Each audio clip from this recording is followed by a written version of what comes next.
Sim. No caso, era conselheiro fiscal. Tinha renunciado, não, não foi anexado nenhum documento de renúncia, nada. E simplesmente o suplente, está no meu nome no conselho e o suplente assinou. Na verdade, ainda falta até um suplente assinar, eu vi prestações antigas. Mas está como eu ainda sendo conselheiro, certo? Como é que vai ser feita essa situação? Eu que faço o parecer, agora gestão De prestação antiga. prestação antiga, certo?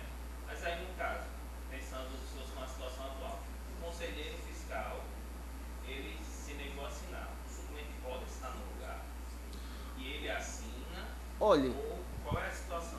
o conselheiro fiscal, ele não pode se negar a assinar. Ele tem que assinar. Se eu não quero assinar, eu não faço parte do conselho. Certo. Porque eu posso aprovar ou reprovar, eu posso estar a favor ou não. Entendeu? A reprovação tem que ser seguida desse parecer, reprovação. Sim, no próprio parecer lá por praxe, lá no documento do parecer do Conselho Fiscal, dizendo, aprovamos a prestação segundo os critérios, fala tudo lá, pronto, nesse caso ele vai dizer que reprovou. O Conselho reprovou. Tá certo?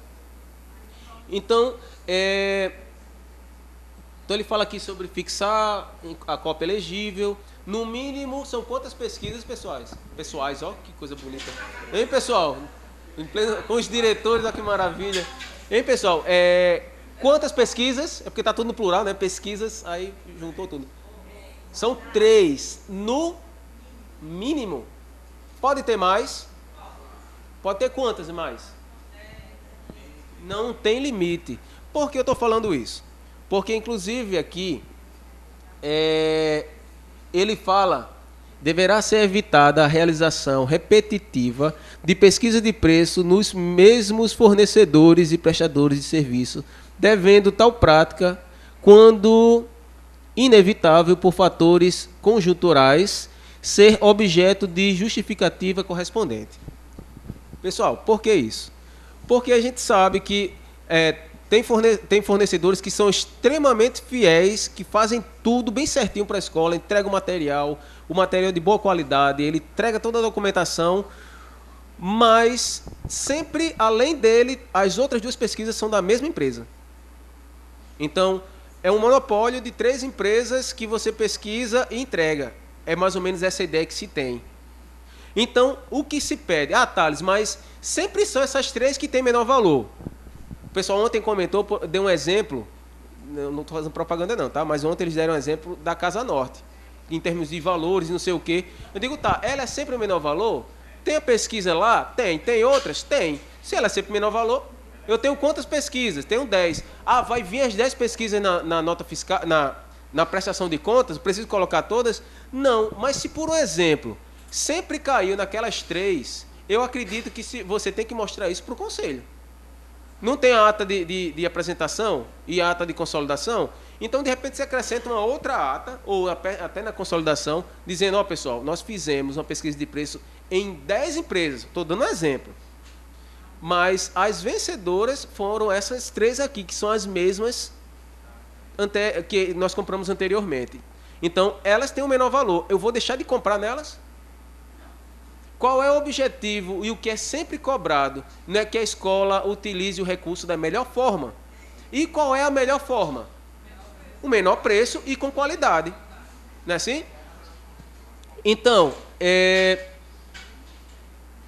uma pergunta que sempre fazem com relação à pesquisa de preço, já fizeram assim várias vezes, era com relação à compra. Thales, eu vou comprar, tenho 3 pesquisas de preço. Aí tem uma empresa que, somando todos os itens, o preço global dela é menor.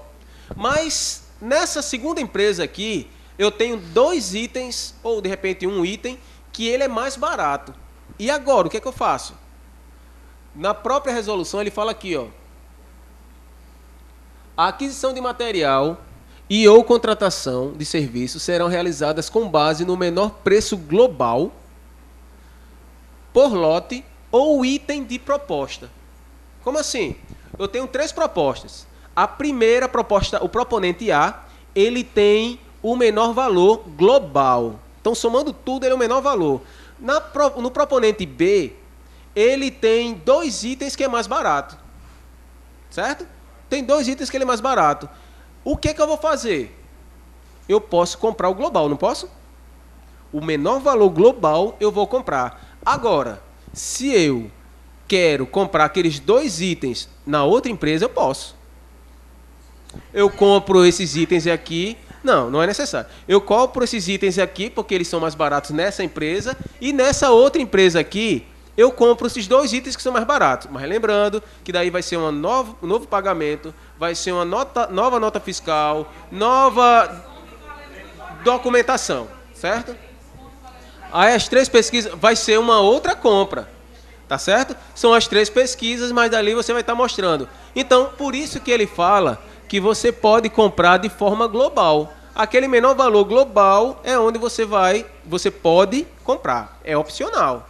Então eu estou falando isso porque teve escola que perguntou, Thales, mas teve um item aí que ele foi um pouco mais barato, mas o global foi outro. Então, sempre você pode comprar, é claro, no global, sem problema nenhum, tá certo?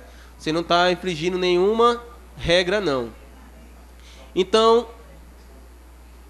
aí ele fala aqui uma coisa bastante importante. Bastante importante. É vedada a realização de pagamento antes de efetivar a entrega do material e ou prestação de serviço. Tá? É aquele lance de antecipação de despesa. Então a gente tem que ter cuidado com relação a isso daí. É claro que existem N situações, tá? Mas a gente tem que ter cautela nessa hora do pagamento. Tá? Até porque, como eu falei a vocês no início, a gente só tem poder de barganha antes de pagar. Depois que a gente paga, a gente não tem mais poder de barganha. Tá certo? Então você pode exigir tudo que você quiser antes de pagar. Depois que você paga, tudo fica mais difícil. Certo?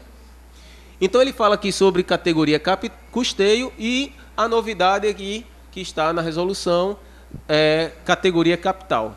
Então daí a gente relembra mais uma vez que vai ser de acordo com a porcentagem que a escola escolheu ainda esse ano para o 2º semestre, que é a 2ª parcela. Tá certo? Então, a partir daí, vai existir um novo formulário, como eu falei, que vai contemplar o capital, o custeio. E a Lourdinha me informou que, nesse caso, vão ter 2 NPs.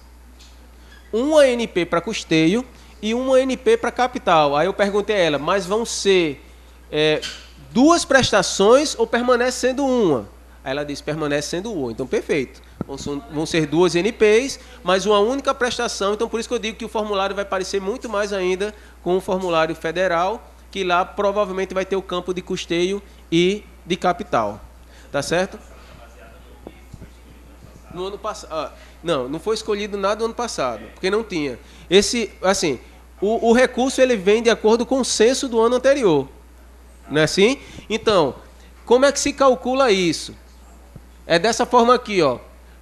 Valor total vai ser o número de alunos multiplicado pela per capita. Aí daí vai variar de acordo com a escola.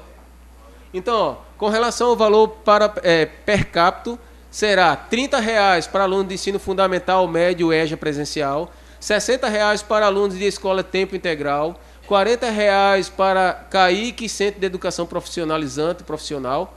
Tá? E depois ele fala ali embaixo sobre comissão, de adulto, per capita de R$ 35. Bem, isso aqui, qual é a categoria da minha? Vocês vão olhar depois, vão receber esse material, e daí vocês olham com calma, a gente não precisa se deter tanto a isso aqui. Então, o cálculo é baseado em relação ao censo do ano passado. Tá? Então, existem situações que a escola acaba ganhando um pouco mais, e existem escolas que acabam recebendo um pouco menos. Por quê? Porque talvez o censo do ano passado ele seja uma quantidade de aluno maior do que a desse ano. Então eu vou receber igual ao ano passado, né? De acordo com o censo.